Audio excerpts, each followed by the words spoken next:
So are you one of the third of homeowners who have knowingly broken an HOA rule?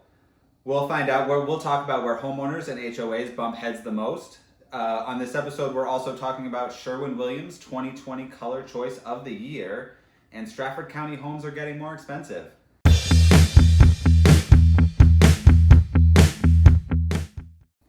Welcome to Cut to the Chase with Jen and Dan. My name is Dan Ferullo, and this is my co-host Jennifer Freed, and this is episode 15 today. Thank you so much for tuning in. How are you today? Excellent. Good morning, everyone. Awesome. Good morning. So, it's a beautiful day here on the seacoast, and let's jump in. A lot of homeowners, especially here on the seacoast, they have HOAs or homeowners associations that govern the way people live in their communities, and we're seeing that, this Realtor Magazine article talks about where homeowners and HOAs bump heads the most. So the article talks about that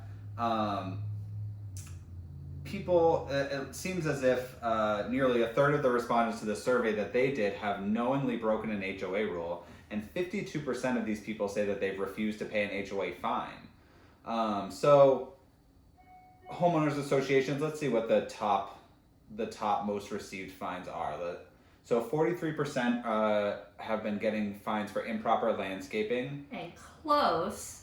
Trash is out too early or brought in too late. 42%. I wonder how early it has to be for it to be too early, or is it like the day before or 2 days before? It depends the rules. Of course, but I mean, I wonder, imagine, you're going away for a night and you put the garbage out the day before, and then you get a fine when you get home. Really what they're looking for in a lot of associations is for you to make arrangements. Perhaps to have a neighbor or somebody else bring them out or in for you to be in compliance. If you have an HOA that has a rule that's strict like that. Yeah, absolutely. I love this next one. It's a two-way tie. Yeah, 34%. For owning a pet when they're not supposed to, which I think is mostly in condos, and improper or untimely holiday decorations. I just love that they call it an untimely holiday decoration, as in alright, it's February and Christmas you still have your Santa outside on your lawn. Untimely.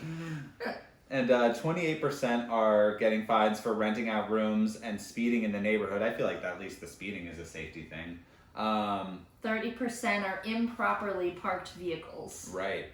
And some HOAs will have things talking about, maybe you can't have a camper on your lawn or a boat, so I guess that probably falls into that category. Which vehicles have to go in the garage. So some now will say, all right, motorcycles have to be parked in the garage. They can't be parked in the driveway, but you could park your car in the driveway. So not equal opportunity parking. Or if you're working on your car, it has to be inside because they don't want a car with no wheels on it hanging out in the driveway. I mean, and of course, HOAs are really there to protect the look of the neighborhood as a whole and make sure that everybody is being respectful and being good neighbors, I suppose is a good way to put it. I personally have never lived in an association where there was a homeowner, or in a neighborhood where there was a homeowners association. Have you?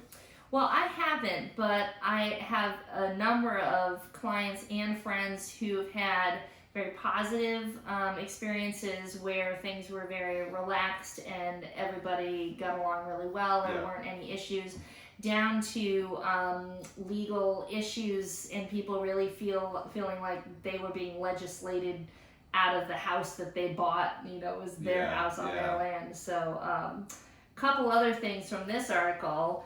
Adding a deck or patio or changing the exterior paint color.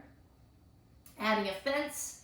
Improper disposal of pet waste. Now that's just being rude, people. It is, right? Debris or stains on the home exterior, and late HOA fees. Now that's just common sense. Right, of course. But 69% of the survey respondents said that they are satisfied with the way that their HOA manages their community. So it looks like, and a lot of them weren't initially seeking to live under an HOA when they purchased their homes, but apparently 78% of those reason they chose the HOA community is because the house that they like happens to be in one, so they're not running away from the house just because it is an HOA, but I have worked with some clients before who were like, I don't want a house that's in an HOA neighborhood because they had really bad experience when they were living in a condo. So, yeah, the fact of the matter is when you're in an apartment or condo or townhouse situation, odds are good you're going to be in an HOA just by the nature of how those are run. So, keep that in mind. Yeah, absolutely. A couple of other reasons why residents are choosing to live in HOAs.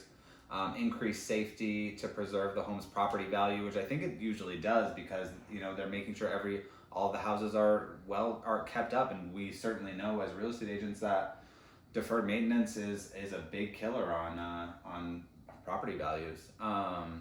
Recreational amenities, if they have a pool or a clubhouse or something like that. Provisions of home maintenance services, like I just mentioned. Strong sense of community.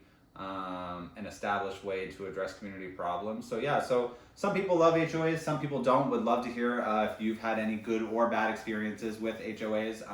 Shoot us a comment, let us know. We'd love to hear about that. Yeah, fantastic. What's up next? Awesome. So next, Sherwin-Williams 2020 Color Choice of the Year. So love this one. So for 2020, Sherwin-Williams has picked a deep navy blue. It's called Naval.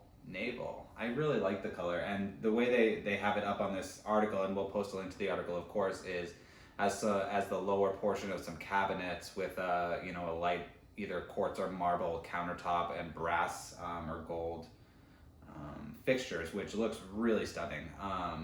If you're actually at the paint store, it's SW6244. If you want to look it up. Yeah, awesome. And like I said, we'll pair this one as well. We'll pair the. Sorry, I was reading and talking at the same time. We will post this article up if you want to take a look at the color. But apparently, it serves as a nod to Art Deco influences and the Roaring '20s. So they're kind of trying to bring that back and pairing it with natural materials and textures such as marble and mixed metallic. So kind of like they have on this in this photo. It looks really awesome. The article also talks about the use of color in interior design, how that's changing. They're predicting that the next decade in color is going to be very bold, so that'll be interesting to see. Yeah, I know. Dan and I were just talking about how seeing gold fixtures again, we hadn't seen them since the 1980s, and in fact, for decades, realtors have been advising people, well, this is looking a little dated in here. Right. And now when you go to all of the most cutting edge hardware stores, this is what they're showing to put back in. It's not the brushed silver anymore. Yeah. So it's amazing how things change. And it's that bold, energetic look that folks are going for in the styling world. Yeah. So whether or not that's going to work in seacoast homes remains to be seen. I kind of think going back to the Art Deco might work in some of our properties because some of ours were actually built during that time period, which bodes well for us. Very true, yeah. And it looks like over the next 10 years, the trends are going to be moving away from what's the neutrals that we've been seeing. We've been seeing lots of grays and taupes and that type of color, and it seems as if we're going to be going to a more bold and more personal type of color choices. But at the end of the day, if you just did your kitchen gray like I did and you love it, that's the most important thing. Very true. Because you're living in your space, so pick what works for you. Yep, don't pick for the next person who's going to live in your house. They'll pick their own stuff. Yeah. All right, so our third and final article today, Strafford County homes are getting more expensive.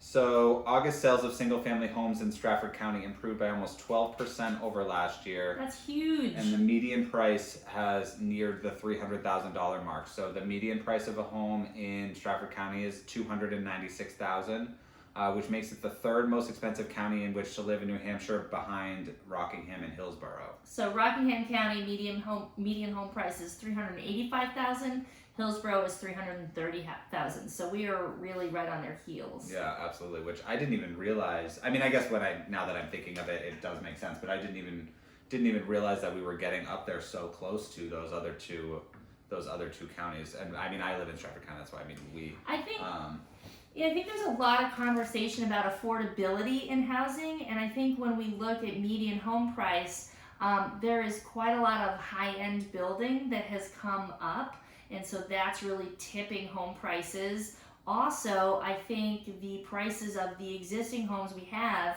with that just 1 year, 12% improvement in prices. Yeah.